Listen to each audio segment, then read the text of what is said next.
Aliens were warned, human ships are special, and you'll soon find out why.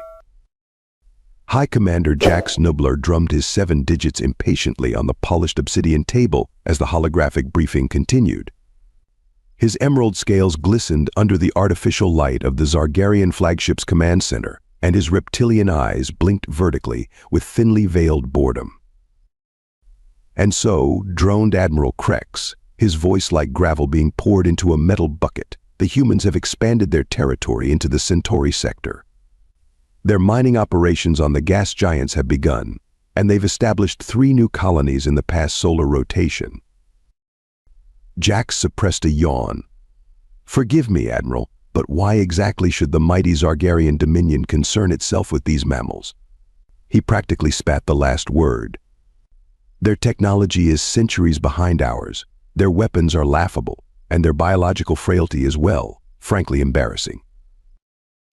The Admiral's frill expanded slightly, a sign of irritation among their species. Perhaps you'd like to explain that to the Proxians, who lost an entire battle cruiser to a single human vessel last cycle. That caught Jax's attention. The Proxians weren't exactly military geniuses, but they weren't complete idiots either. A fluke, Jax dismissed with a wave of his hand. The Proxians probably sent their most incompetent commander. 6 other species have reported unusual encounters, Admiral Krex continued, ignoring Jax's dismissal.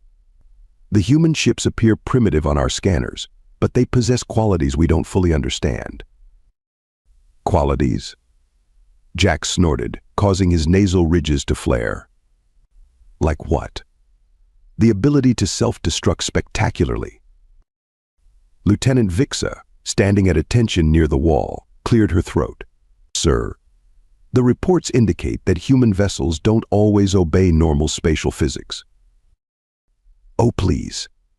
Jax rolled his eyes, all 4 of them. Next you'll tell me they're powered by the magic of friendship. Admiral Krex slammed his tail against the floor, the universal signal for shut up and listen. Commander Nublar, this isn't a debate. You've been assigned to patrol the border of human space. Observe and report. Do not engage unless absolutely necessary. Jax straightened his ceremonial collar, the golden clasps signifying his 23 successful conquests clinking together. With all due respect, Admiral, a display of Zargarian might would establish our dominance immediately.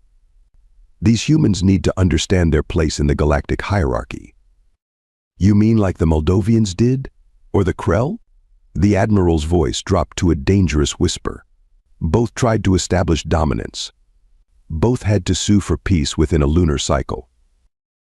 The command center fell silent. Even the ambient hum of the quantum engines seemed to quiet.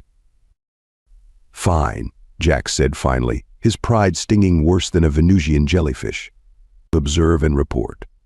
But if an opportunity presents itself to capture one of these supposedly special human vessels for study, I assume the Dominion would be appreciative? Admiral Krex's expression suggested he was calculating the diplomatic fallout versus scientific gain. Just be careful, he said at last.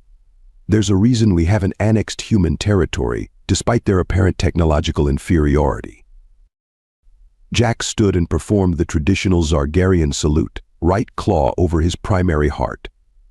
The Dominion's will shall be done. As he strode from the command center, scales gleaming under the blue emergency lights, Jax was already plotting.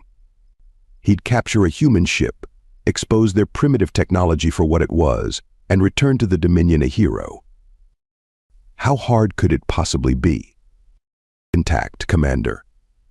Scout vessels have detected a lone human ship near the Epsilon boundary, announced Lieutenant Peladorn, her silver-flecked scales catching the light as she hunched over the sensor array. Jax Nubler practically leapt from his command chair, tail swishing with anticipation. Finally, 3 weeks of mind-numbing patrol duty, and we've got something interesting. He straightened his posture, ensuring his dominance frill was prominently displayed. Show me. The main view screen flickered to life, displaying what appeared to be, well, garbage. At least by Zargarian standards. The human vessel resembled nothing so much as a haphazard collection of cylinders and boxes welded together, with bizarre protrusions at irregular intervals. It looked like something a hatchling would build with discarded technology. Lieutenant Dorn frowned, her lower jaw tusks clicking softly as she analyzed the readings. "Sir, the vessel isn't responding to our standard scan protocols." "What do you mean not responding? Is it shielded?" Jax demanded. "No, sir. Our scanners are bouncing off." "But there's no energy signature suggesting defensive systems." Dorn's four-fingered hand danced across the console. "It's as if the ship simply isn't fully there." Jax snorted. "Technical malfunction. Run a level 3 diagnostic on the sensor array." "Already did, sir," Dorn replied, a hint of irritation in her normally stoic voice. "Twice. The sensors are functioning perfectly. It's the human ship that's odd." Unlike the other officers, Lieutenant Dorn had actually studied human history and technology during her academy years. She found their rapid adaptation fascinating, if primitive. But this was something new. "Prepare to intercept," Jax ordered, settling back into his command chair, "and open a communication channel." Dorn's scaled brow furrowed. "Sir, our briefing specifically stated." "To observe and report." "Yes," Jax cut her off with a dismissive wave. "And I've observed a suspicious human vessel in contested space. Now I'm going to report directly to them, with our weapons." The communications officer, a young Zargarian named Trell, suppressed a smirk as he opened the channel. "Channel open, Commander." Jax cleared his throat dramatically. "Attention, human vessel. This is High Commander Jax Nubler of the Zargarian Dominion warship Inescapable Demise. You have entered contested space and will submit to immediate boarding and inspection. Your resistance will result in your destruction. You have 30 seconds to comply." There was a pause, followed by a burst of what sounded suspiciously like laughter. The view screen changed to show a human. Pink-skinned, with a tuft of dark hair and startlingly blue eyes that crinkled at the corners. The human appeared to be wiping tears of mirth from their face. Sorry, the human said, not sounding sorry at all. "Did you just name your ship the Inescapable Demise? That's wow. That's something else." Jax's scales flushed with anger. "Your name and rank, human." "Captain Morgan Blake of the Earth vessel Butterknife," the human replied, grinning widely. "And no, I'm not making that up. We're on a routine survey mission, completely within the boundaries established by the Galactic Concord." The Consi Jax began, then stopped himself. These humans were clearly trying to confuse him with made-up diplomatic treaties. "Your primitive vessel has 30 seconds to power down before we open fire." Captain Blake actually yawned. "Look, Commander Nublix, was it?" "Nublar." Jax roared, his frill fully extended in rage. "Right, sure. Here's the thing, Nublar. You really don't want to do this. Trust me when I say it won't end well for you."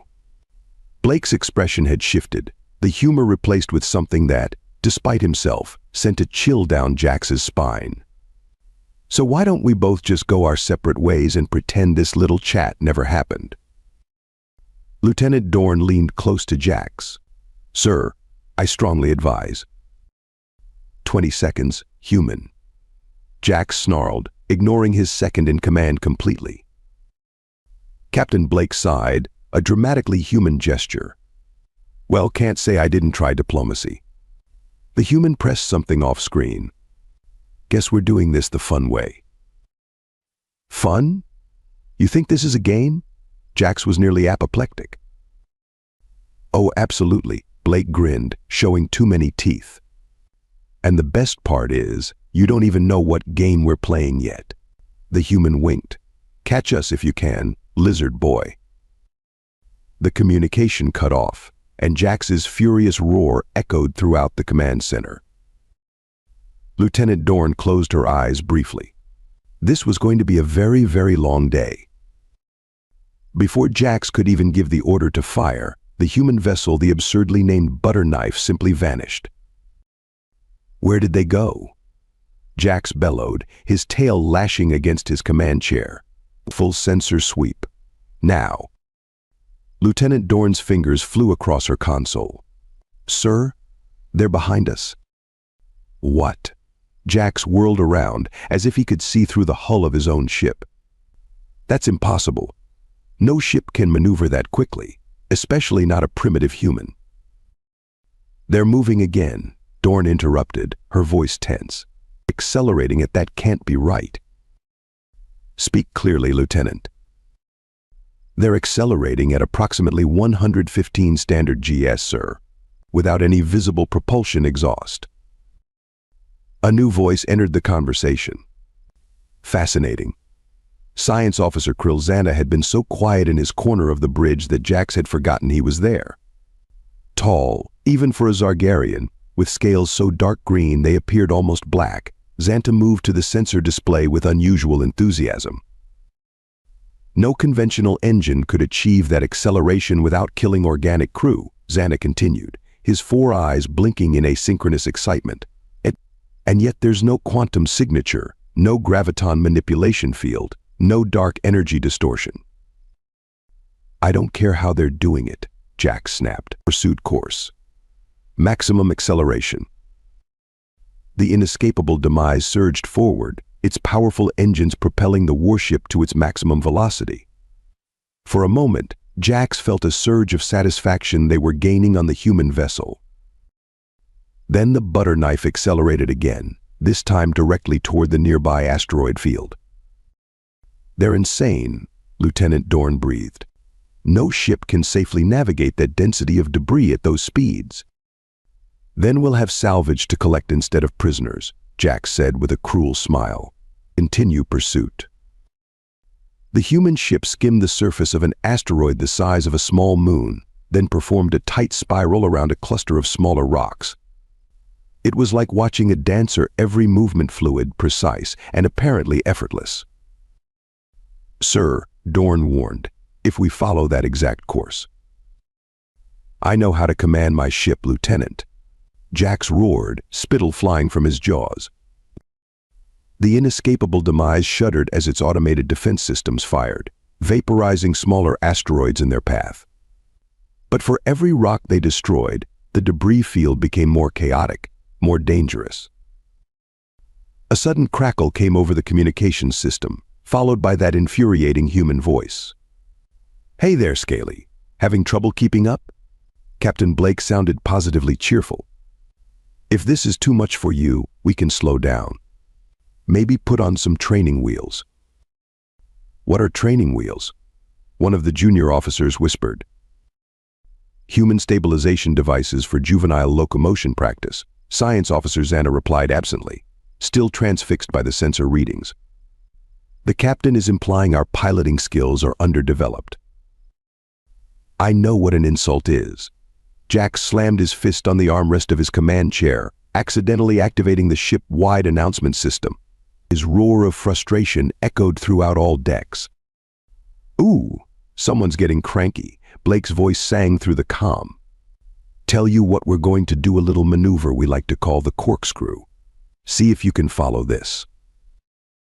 The Butter Knife suddenly spiraled around a particularly dense cluster of asteroids, somehow passing through gaps that seemed narrower than the ship itself. That's physically impossible, Xanta muttered, leaning so close to his screen that his snout nearly touched it.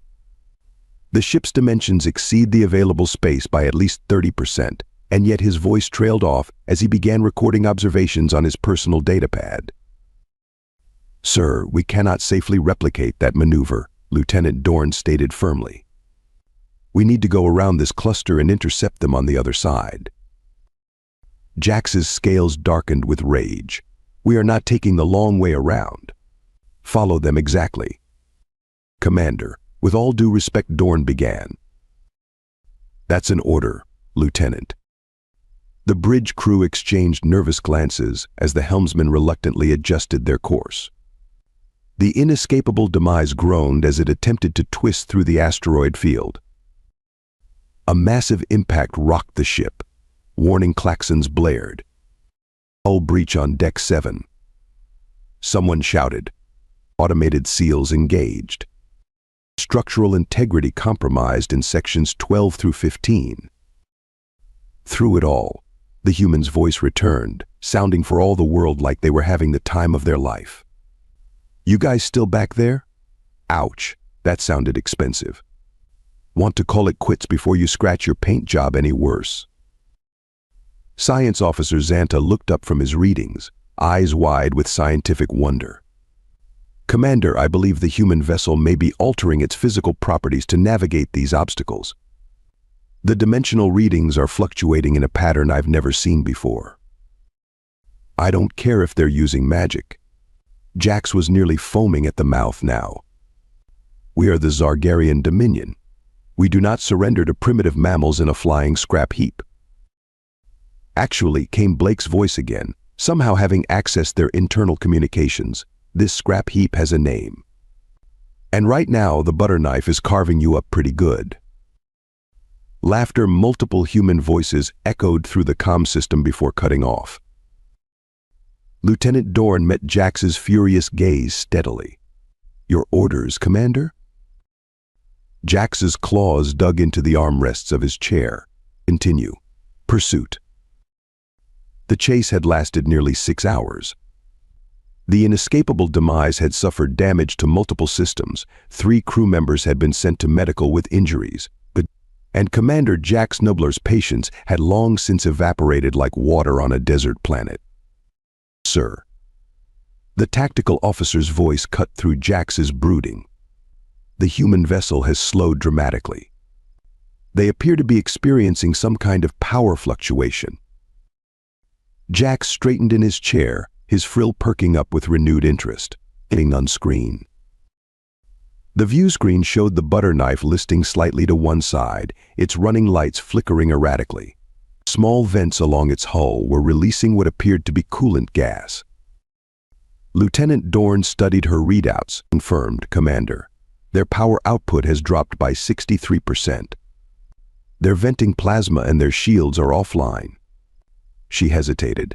"It seems our pursuit may have damaged them more than we realized." "Or they simply overextended their primitive technology," Jax said, unable to keep the smugness from his voice.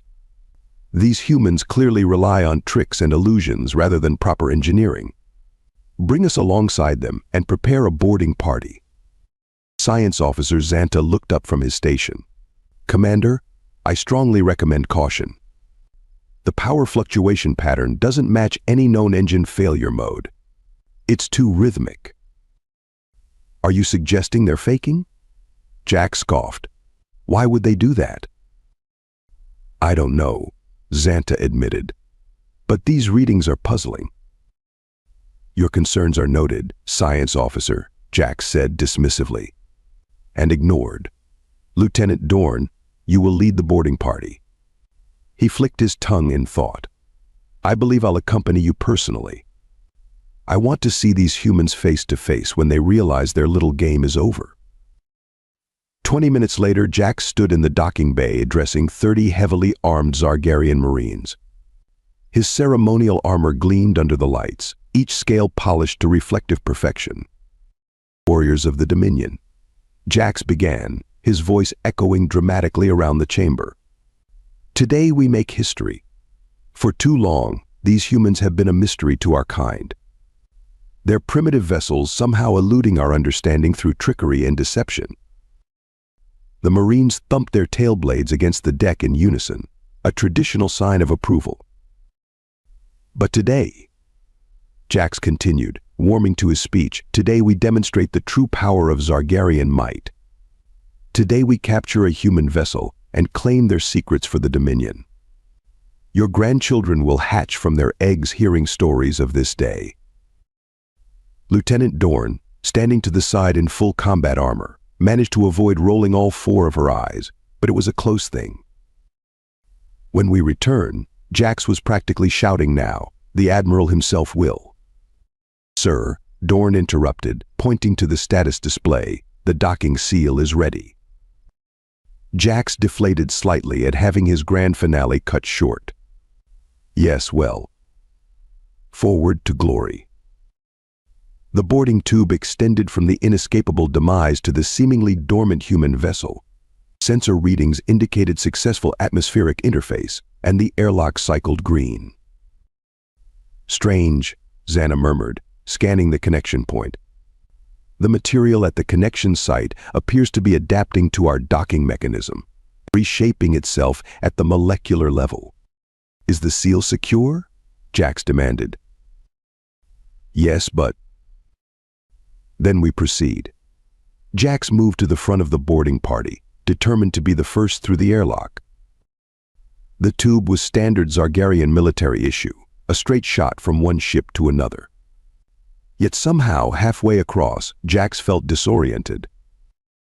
Commander, one of the Marines behind him said, voice uncertain, is the gravity shifting? It was, subtly at first, then with increasing intensity. What had been down was now gradually becoming sideways, forcing the Zargarians to scramble along the walls of the tube that were rapidly becoming the floor. Some kind of defensive measure. Jax snarled, digging his claws into the material for purchase. Press forward. They reached the human airlock, which dilated open in a strangely organic motion, like an iris rather than a mechanical door. Jax stumbled through, followed by Lieutenant Dorn and the first wave of Marines. Then they all froze, weapons half raised. This is impossible, Dorn whispered. The butter knife, which had appeared from the outside to be perhaps a quarter the size of the inescapable demise, and opened up before them into a cavernous space that seemed to extend for hundreds of meters in all directions.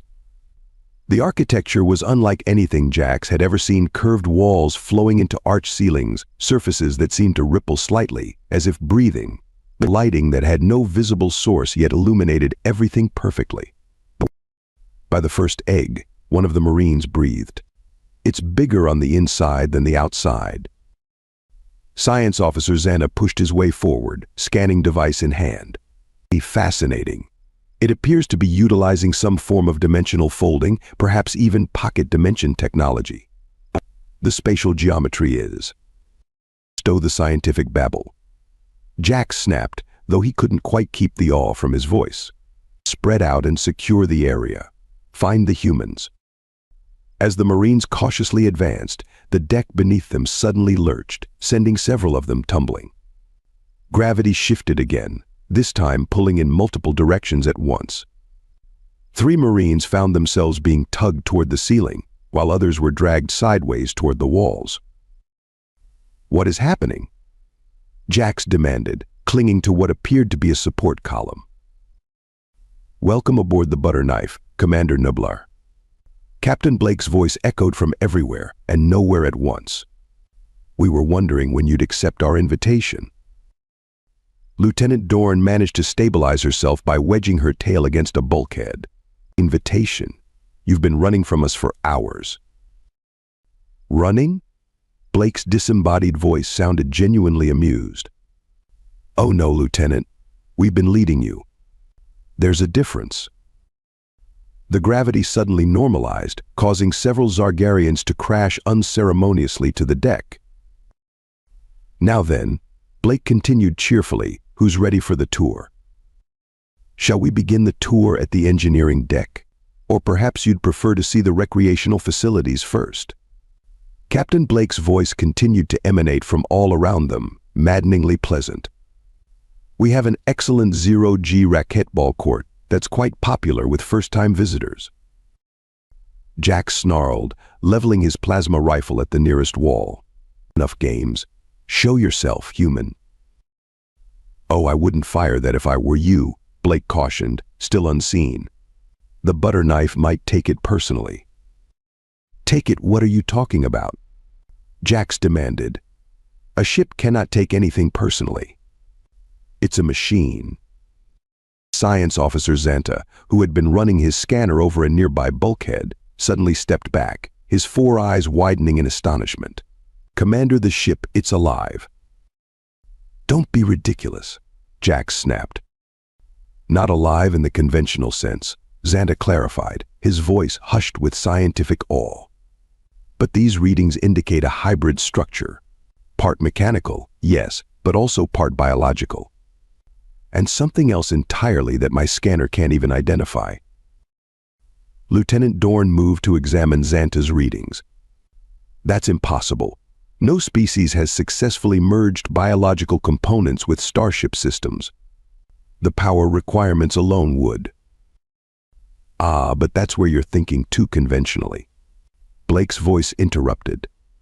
A holographic projection appeared before them, showing the human captain lounging in what appeared to be a command chair, though it looked more like a comfortable reclining seat.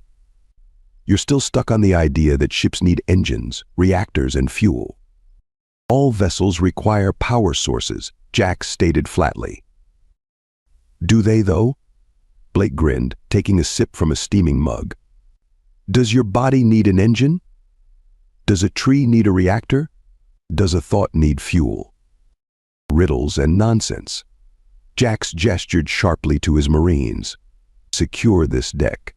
Find the actual bridge, not this holographic trickery. The Marines spread out, moving cautiously down various corridors branching off from the main chamber. Jax, Dorn, and Xanta followed one group, weapons at the ready. The corridor they entered seemed straightforward enough at first, curved walls of a pearlescent material that glowed softly, providing even illumination. But after walking for approximately 50 meters, Jax realized something was wrong. This passage should have reached an exterior wall by now, he muttered, checking his tactical display. The ship isn't large enough for. The corridor suddenly shuddered, and before their eyes, it began to reconfigure. Walls flowed like liquid, new doorways appearing while others vanished. The straight passage became curved, then split into 3 branches where there had been only one. Did I mention that the butter knife gets a bit playful with visitors? Blake's voice echoed from everywhere and nowhere. She's rearranging to get a better look at you. 2 Marines who had gone down a side passage came running back, scales pale with alarm. Commander. The room we entered it was the size of a storage closet when we went in, but it expanded into some kind of enormous garden while we were inside. A dimensional manipulation, Xanta breathed, scanning frantically. Not just folded space active, dynamic reconfiguration. The humans have somehow developed technology that allows real-time spatial engineering. Jax's communicator crackled. Commander, this is Squad 2. We found what appears to be a propulsion system, but it's not like anything we've ever seen. There are no conventional drives, just these pulsating organic structures connected to crystal formations. And sir? The crystals appear to be growing. Another communication came through, Squad 3 reporting. We've reached what might be a crew quarter, but we can't proceed. The corridor sealed itself behind us, and now the room is gradually shrinking. Don't worry about Squad 3, Blake's voice cut in cheerfully. The ship is just moving them to join the others. She likes to keep visitors together. It's more efficient for the tour. Jax whirled around, firing his plasma rifle at the nearest wall in frustration. The energy burst struck the pearlescent surface and was absorbed completely. Worse, the wall rippled in response, and a protrusion emerged, shaped unnervingly like a hand with too many fingers, reaching toward Jax. He stumbled back, nearly colliding with Lieutenant Dorn. What is this place? It's a ship, Commander, Blake replied, his holographic form appearing again, this time walking alongside them as if taking a casual stroll. Just not the kind you're familiar with. You see, while the rest of the galaxy was perfecting warp drives and plasma cannons, humanity took a different approach. Xanta couldn't tear his gaze away from his scanner. You bypassed traditional technological development entirely. Instead of building increasingly complex mechanical systems, we grew them, Blake finished with a nod. Or rather, we partnered with them. The butter knife isn't just a ship I command. She's my colleague, sometimes my therapist, if I'm being honest. A melodic humming filled the corridor, and the walls briefly shifted to a warmer shade of amber. Blake smiled. She says your scales look very healthy and wants to know if you exfoliate regularly. Jax made a strangled sound of pure rage. Commander, Dorn said urgently, checking her tactical display, we've lost contact with squads 4 and 5. And according to this, we're currently located outside the ship's physical dimensions. That's not possible. Jax snarled. For your ships? No, Blake agreed amiably. For ours? Tuesday.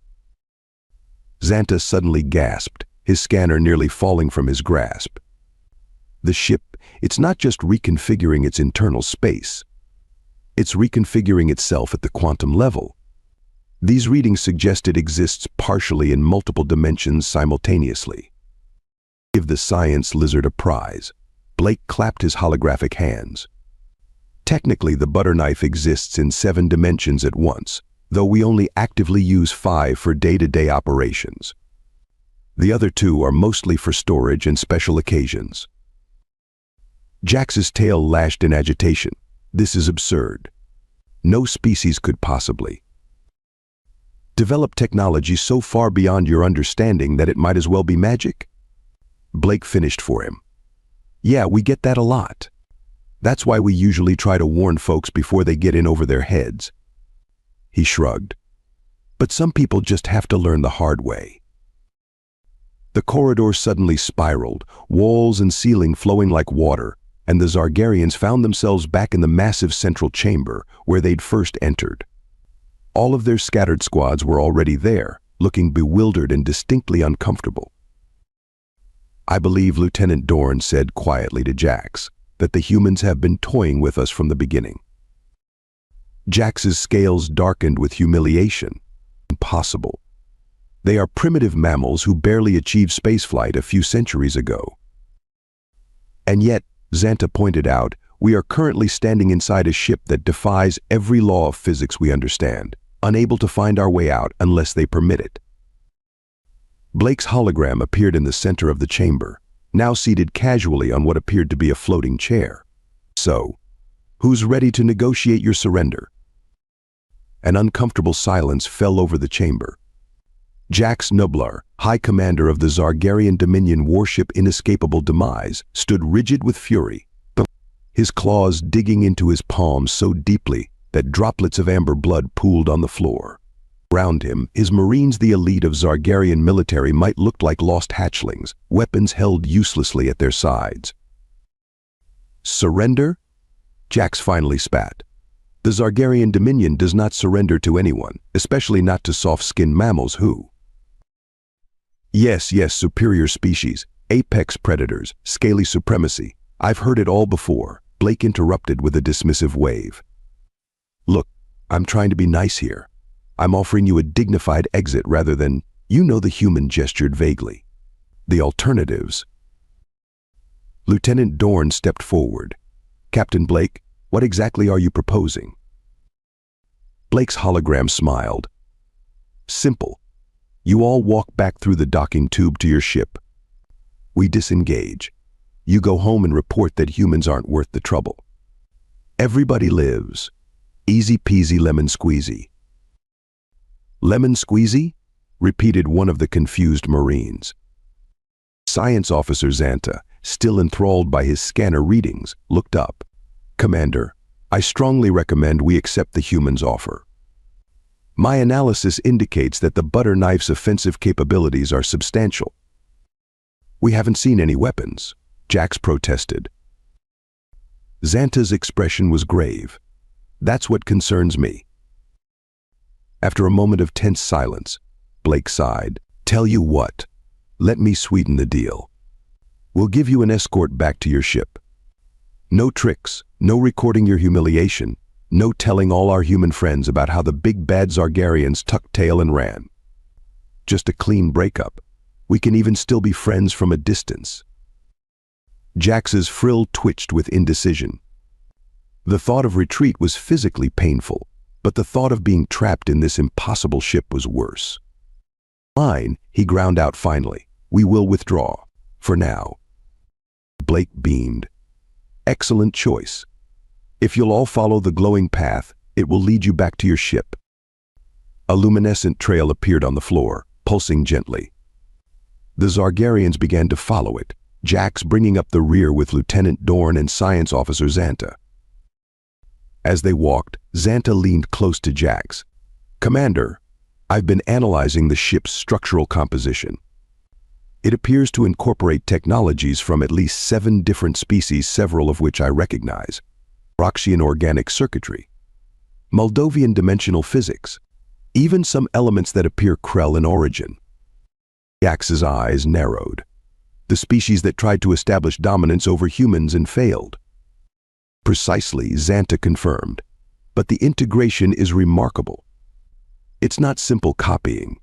They've taken disparate technological approaches and synthesized them into something entirely new.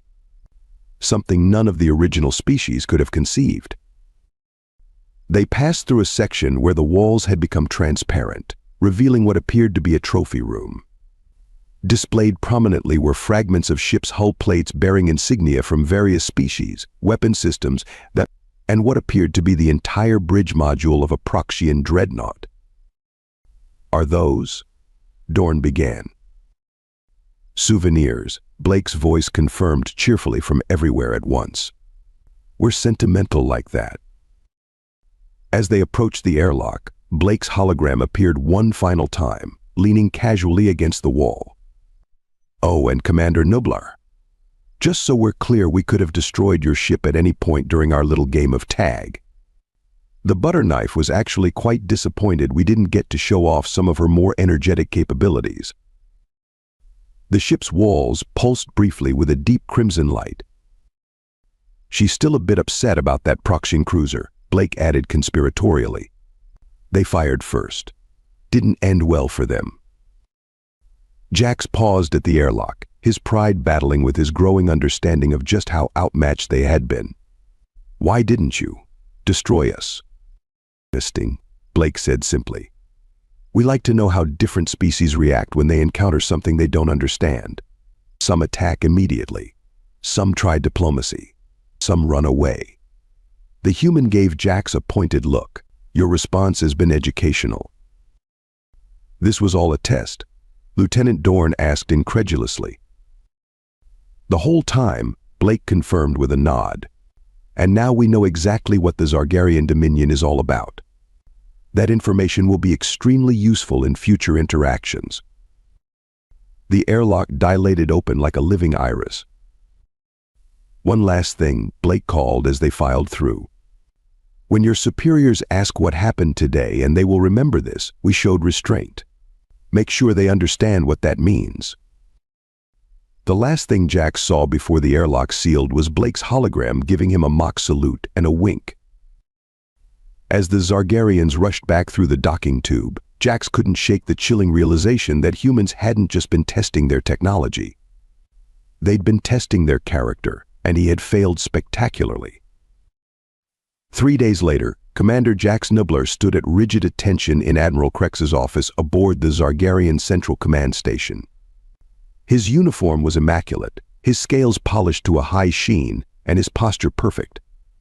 None of which could disguise the absolute defeat radiating from every fiber of his being. So, Admiral Krex said, examining a data tablet, you decided to ignore direct orders, pursue a human vessel, attempt to board it, and then retreated after discovering their technology was, how did you phrase it? Beyond conventional understanding? Jax swallowed. The report is accurate, Admiral. I take full responsibility for. Oh, save it, Krex interrupted, surprising Jax. The humans already told us everything. The humans what? Admiral Krex gestured to a holographic display on his desk, which activated to show Captain Morgan Blake's face, now familiar to Jax in all its infuriating cheerfulness. Hey there, Commander Nublar, Blake's recorded message said. Just wanted to let your superiors know that you performed admirably in our scheduled first contact exercise. Your persistence was particularly impressive. Most species give up after the first few dimensional shifts. Jax's jaw dropped open. Scheduled exercise? Admiral Krex's expression was unreadable. It seems, Commander, that while you were busy chasing the butter knife across the sector, our diplomatic corps was finalizing an official first contact agreement with the human government.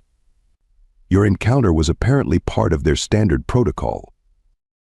But I received no notification of any exercise, Jax protested.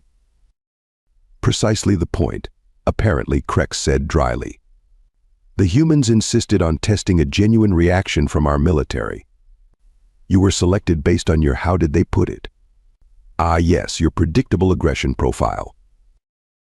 If Zargarians could blush, Jax would have been crimson. As it was, his scales darkened to nearly black with mortification.